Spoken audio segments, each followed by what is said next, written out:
নমস্কার। আজকে আমি আমার কবিতা চ্যানেলে আমার ৩৩ নম্বর কবিতা পড়ছি। কবিতার নাম কালচক্র।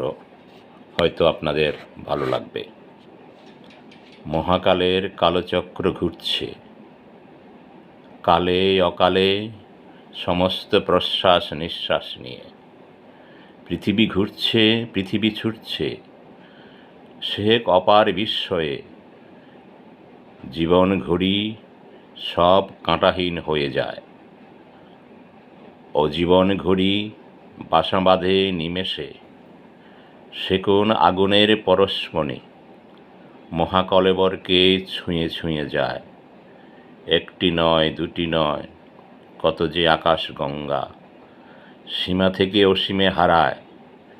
ক্লান্তিহীন সূর্য ঘোড়া ছুটে অদম্য গতিতে, কখনো উত্তরায়ণে, আবার কখনো দক্ষিণায়নে।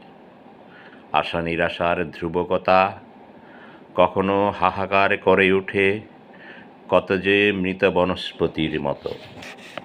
পৃথিবীর সব ছায়া, পৃথিবীর সব কায়া বারবার হারিয়ে যায় কাল সমুদ্রের গহীন অতলে। যেখানে কালচক্রের অনন্ত ধ্বনিও অধ্বনির মতো সমাহিত হয় অনুভব আর অনুভূতির ভেসে মহাকালের মহাচক্রের দেশে। নমস্কার।